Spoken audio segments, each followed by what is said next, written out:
Hello and welcome to everyone present here. Students, you already know that I had begun the lesson resource and development, and in the first very video lesson, I had clarified the meaning of resource and also the development and how the resource and development are concerned with each other, related with each other. So today, prior to start to begin the lesson further, let me have the recap of the term resource once again. So let us see. Resource: everything available in our environment which has capacity to fulfill our needs, fulfill our demands, provided it is technologically accessible, economically feasible and culturally acceptable, then it can be termed as a resource. तो हमारे आसपास हमारे वातावरण में ऐसा कोई भी वस्तु, ऐसा कोई भी चीज़ जो हमारी ज़रूरतों को पूरा करती है, हमारी मांग को पूरा करती है, चाहे वह प्रकृति प्रदत्त हो या मानव निर्मित हो, कोई भी चीज़ हो, अगर वो इस तरह की उसमें शक्ति है हमारी ज़रूरतों को पूरा करने के लिए, तो उसे हम रिसोर्स कह सकते हैं, संसाधन कह सकते हैं, बशर्ते कि उस चीज़ को यूज करने का तकनीकी ज्ञान हमारे पास उपलब्ध हो, आर्थिक रूप से उसको यूज करने में कोई परेशानी नहीं हो, ज़्यादा महंगा नहीं हो उसका प्रोडक्शन या यूज़, और हमारे संस्कृति में उस चीज़ को यूज करने के लिए कोई मनाही नहीं हो. सो here we have to see that anything available in our society, in our environment, which has capacity to fulfill our needs, fulfill our demands, provided it should be technologically accessible, economically feasible and culturally acceptable. Let me once again clarify it. What is the meaning of technologically accessible, economically feasible and culturally acceptable? Technologically accessible means we have the knowledge, technical know-how to use those naturally provided thing, then it may be called as a resource. अब मान लीजिए ज़मीन के अंदर कोई minerals है, कोई चीज़ है और उसे यूज करने के हमारे पास टेक्निक नहीं है, तो हमारे लिए रिसोर्स नहीं है. अगर उसको यूज़ करने की हमारे पास टेक्निक है तो वो हमारे लिए रिसोर्स है. अब यू ऑलरेडी नो, जब तक हम लोग कोयला और पेट्रोलियम को यूज़ करने की शक्ति नहीं थी तब तक वो ऐसे ही पड़ा था. कोयला पेट्रोलियम तो लाखों करोड़ों साल से इस धरती पर है. मनुष्य तो 10 लाख साल पहले आया है और करोड़ों साल पहले पेट्रोलियम थे, कोयला था, लेकिन उसके बारे में ज्ञान नहीं था, उसको कैसे यूज करना है, उसके लिए कोई तकनीकी हमारे पास टेक्निकल नो हाउ नहीं था, उसकी शक्ति को हम पहचानते नहीं थे. जब उसको यूज करने का टेक्नोलॉजी हमारे पास आ गया तो वो हमारा रिसोर्स हो गया. और आज हम कंप्यूटर एज में रहते हैं, तो हम लोगों के पास तो बहुत टेक्नोलॉजिकल एडवांसमेंट हो गया है, तो अब हम बहुत सारी चीज़ों का भी यूज़ करते हैं. कभी हम लोगों ने मंगल ग्रह पर रॉकेट भेजने के लिए सोचा भी नहीं था, लेकिन आज वैसी हमारी टेक्नोलॉजी होगी तो हम भेज रहे हैं. तो कहने का मतलब कि अगर कोई भी चीज़ नेचर में पड़ी हुई है तो अब ऑटोमेटिक अपने संसाधन नहीं हो जाएगी, अपने आप वो हमारी ज़रूरत नहीं पूरा करने लगेगी. हम रास्ते में जा रहे हैं और चीज़ उठा लिए, चलो भाई अब वो हमारी ज़रूरत पूरा करने no. Unless and until we convert that natural stuff in our useful item, till then it is a natural thing and it can't be called as a resource. Economically feasible का मतलब कि मान लीजिए इंडिया में अब petrol की कमी है और कहीं हम कोई पेट्रोल मिल गया और उसको निकालने के खर्च इतना ज़्यादा पड़ जाता है कि उस पेट्रोल का मूल्य हो जाता है 500 रुपये लीटर. तब इतना महंगा पेट्रोल तो निकालना ज़्यादा मतलब समझदारी की बात नहीं होगी, क्योंकि इंटरनेशनल मार्केट में तो उससे सस्ता पेट्रोल मिल रहा है. तो इंडिया वो पेट्रोल निकाल कर बेचेगा तो फिर 600 रुपये लीटर कौन खरीदेगा. तो कहने का मतलब कि what's ever resource we are going to utilise it, it should be within our framework of economy, world economy, national economy के अंदर होना चाहिए. उसका कॉस्ट ज़्यादा महंगा नहीं होना चाहिए, नहीं तो फिर वो रिसोर्स नहीं हो पाएगा. उसी तरह से कल्चर का बात है, अगर हमारे कल्चर में अगर उस चीज़ को यूज करने की मनाही है तो फिर वो हमारे रिसोर्स नहीं है. अब जैसे पशुधन है, गाय है, तो किसी कल्चर में गाय केवल दूध के लिए यूज होता है और किसी कल्चर में वो मांस के लिए भी यूज होता है. तो जिसमें मांस के लिए यूज होता है उसके लिए वो मांस का भी रिसोर्स हो गया. हमारे देश में केवल दूध के लिए, हमारे कम्युनिटी में तो वो केवल दूध के लिए यूज होगा. तो culture also limit the use of anything as a resource or not. So that is why in definition it is written that anything today we are living in modern era and we have plentiful of things in our surrounding which make our daily life comfortable, starting from oxygen. This is naturally provided things. तो oxygen हम लोग तो हर क्षण use करना है, लेकिन ये सौभाग्य है कि इसको हमको फ्री में यूज करना. अभी तो बीमारी में लोगों को ऑक्सीजन लग रहा है, वो अलग बात है. तो ऑक्सीजन है, हवा है, पानी है, ये सब नेचुरली प्रोवाइडेड थिंग्स हैं. तो पानी भी खरीद के पीना पड़ता है। Anyway, but whether it is naturally provided or it is man-made, if it has capacity to fulfill our needs, our demands, provided it should be technologically accessible, economically feasible, and culturally acceptable, then it may be called as a resource. Now here there is a diagram, and we had also discussed about this diagram, that is it possible that anything available in our society may be termed as a resource?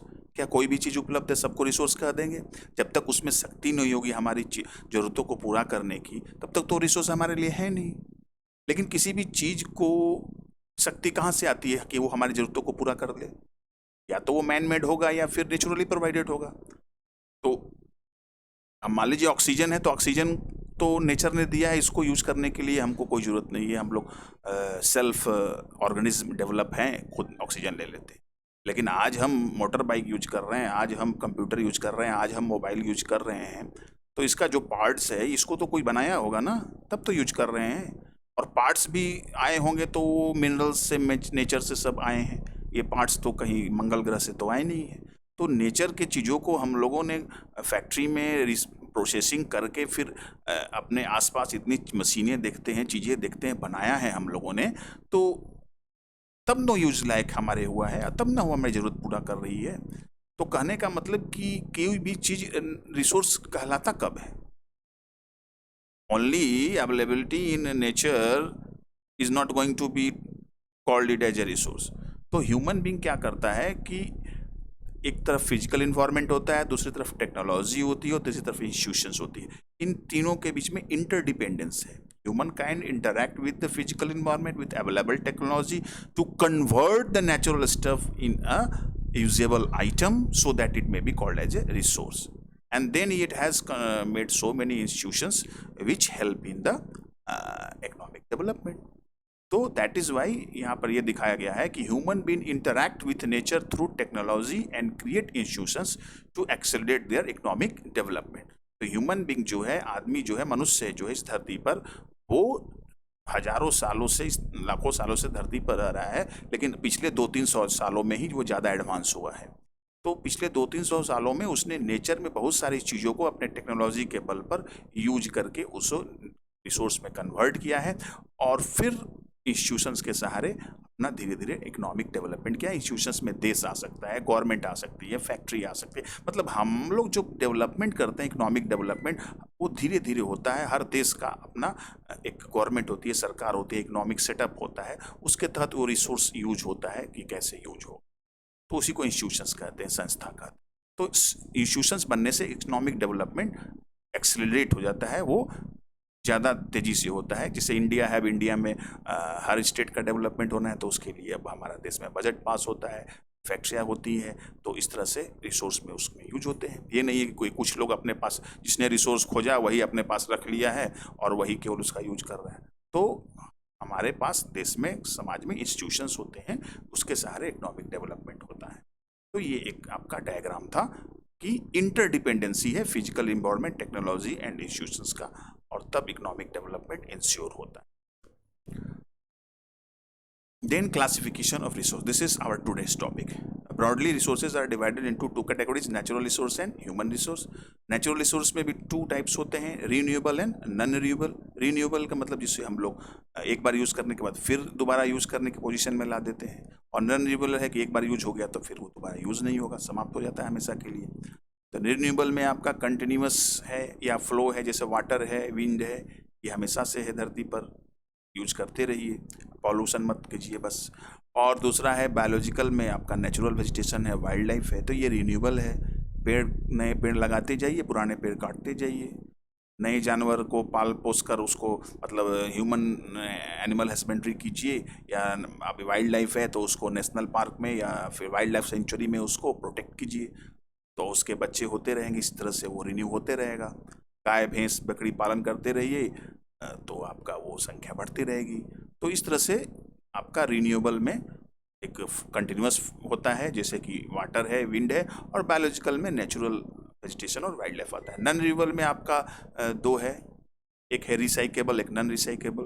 तो recycle में metals है, metals भी non renewable है, metals जितना quantity है लोहा का उतना ही रहेगा, मतलब नया खोज लिया गया तो अलग बात है, लेकिन नेचर में जितना उपलब्ध है उतना ही रहेगा।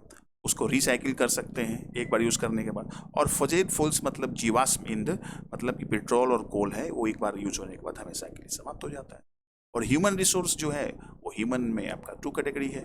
अब एक है कि ह्यूमन मेड जितने भी स्ट्रक्चर है आज धरती पर, आप बड़ी बड़ी फैक्ट्री से लेकर पुल से लेकर सब बिल्डिंग देखते हैं, ये सब ह्यूमन स्ट्रक्चर्स बनाया हुआ है, इंस्टीट्यूशन से संस्थाएं हैं, तो ये एक ह्यूमन मेड रिसोर्स हुआ। और ह्यूमन अपने आप में भी एक रिसोर्स है, किसी भी देश का पॉपुलेशन वहाँ का रिसोर्स होता है, क्वांटिटी कितनी है, क्वालिटी कैसी है।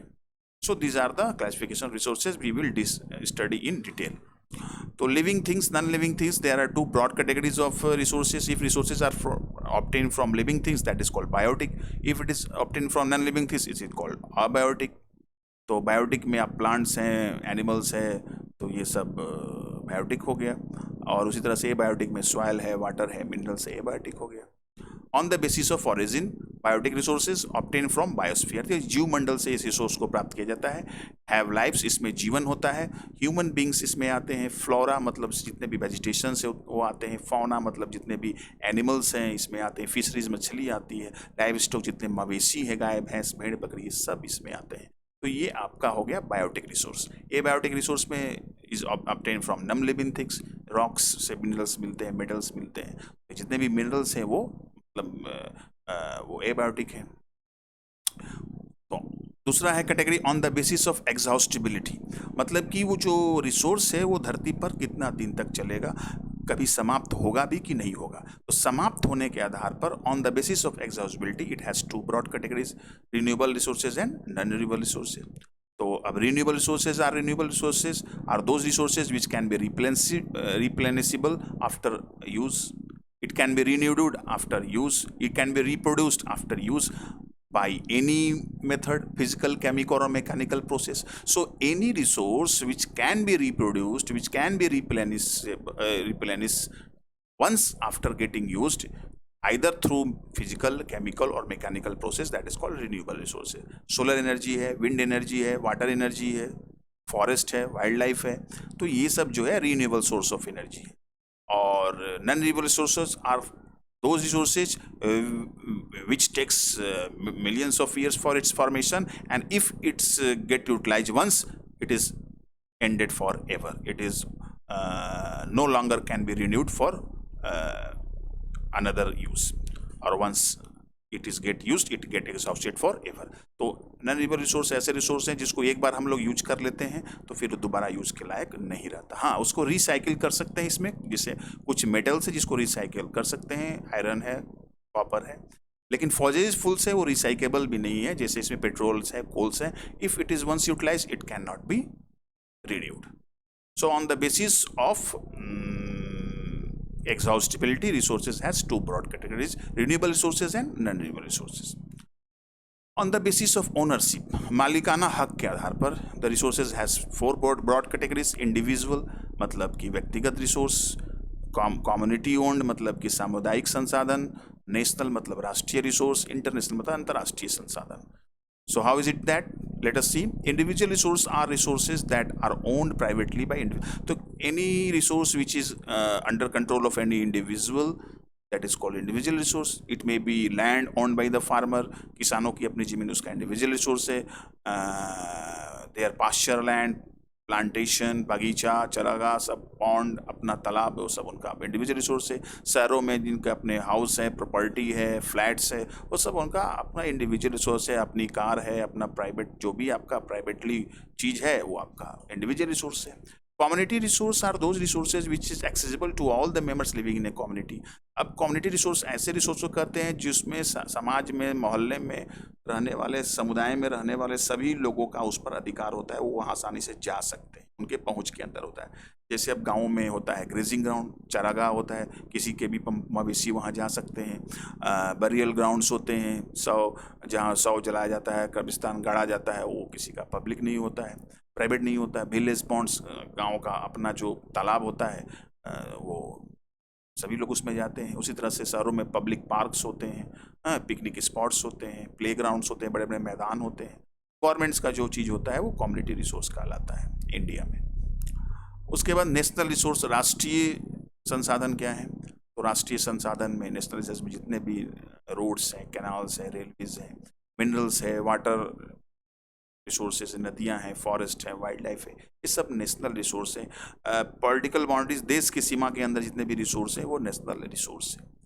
Territorial water are also national resource. Territorial water मतलब मान लीजिए कोई ऐसा देश है जिसका समुद्री किनारा है। भारत एक ऐसा देश है जिसका 15 मतलब 1000 किलोमीटर जो लंबा है आपका समुद्री किनारा है। तो अभी 15 इतना लंबा समुद्री किनारे में समुद्र के कितना दूर तक का पानी है, मतलब समुद्र के कितना दूर का इलाका का मछली या मिनरल्स इंडिया के कंट्रोल में होगा। तो ऐसा निश्चित किया गया है कि किसी भी देश का जिसका समुद्री किनारा होगा 12 नॉटिकल माइल्स तक, 12 नॉटिकल माइल्स तक जो है, मतलब 20 किलोमीटर तक, समुद्री तट से 20 किलोमीटर तक का जो समुद्री इलाका है वो टेरिटोरियल वाटर कहलाता है। किसी देश का अपना नेशनल रिसोर्स होता है, उसके अंदर वो मछली मार सकता है, मिनरल्स निकाल सकता है, कोई उसे रोक टोक नहीं कर सकता है। The country has legal power to acquire even private property for public goods. अब देश के अंदर जो भी नेशनल रिसोर्स हैं वो हैं, किसानों को अपनी ज़मीन है, लेकिन अगर पब्लिक वेलफेयर के लिए अगर ज़रूरत पड़ती है तो इंडिविजुअल रिसोर्स को भी गवर्नमेंट अपने कब्जे में लेती है, लेकिन उसका एक कंपनसेशन पैसा भी देती है। पुल बनाने के लिए, सड़क बनाने के लिए किसानों की ज़मीन तो जाती है, लेकिन सरकार उसकी पैसे देती है। International resource are regulated by certain international institutions. तो इंटरनेशनल रिसोर्स भी कुछ होते हैं समुद्री इलाके में, तो उसको इंटरनेशनल बॉडी रेगुलेट करती है। जैसे the oceanic resource beyond 200 kilometre of the exclusive economic zone which belongs to open ocean and no individual country can utilize this without the concurrence of international institutions। तो अब हर देश का तो 20 kilometre तक का उसका अपना नेशनल रिसोर्स होता है। 20 किलोमीटर के बाद समुद्री इलाका जो होता है वो एक्सक्लूसिव इकोनॉमिक जोन कहलाता है, और एक्सक्लूसिव इकोनॉमिक जोन के बाद 200 किलोमीटर एक्सक्लूसिव इकोनॉमिक जोन के 200 किलोमीटर बाद का इलाका जो होता है वो समुद्री इलाके को इलाके पर किसी देश का अधिकार नहीं होता है, इनसे इंटरनेशनल रिसोर्स के अंतर्गत आता है और इंटरनेशनल संस्था से परमिशन पर ही यूज कर सकते हैं। जैसे इंडिया है, इंडियन ओशन में अपना मतलब मैग्नीज निकालता है, लेकिन उसे परमिशन लेना पड़ा है। तो आप देख सकते हैं इंडिविजुअल रिसोर्स, ये आपका घर है, आपका फ्लैट है, आपका मकान है, तो आपका इंडिविजुअल रिसोर्स हुआ। अब ये पब्लिक पार्क है तो कम्युनिटी रिसोर्स हुआ। उसी तरह से ये नेशनल रिसोर्स है ट्रेन। और इंटरनेशनल में देखिए 12 नॉटिकल माइल्स तक जो है वो तो नेशनल रिसोर्स हुआ। उसके बाद 20 किलोमीटर के बाद मतलब एक एक्सक्लूसिव इकोनॉमिक जोन शुरू होता है, ये 200 किलोमीटर तक रहता है, और 200 किलोमीटर के बाद ओपन सी ओशन शुरू होता है जो कि इंटरनेशनल रिसोर्स के अंतर्गत।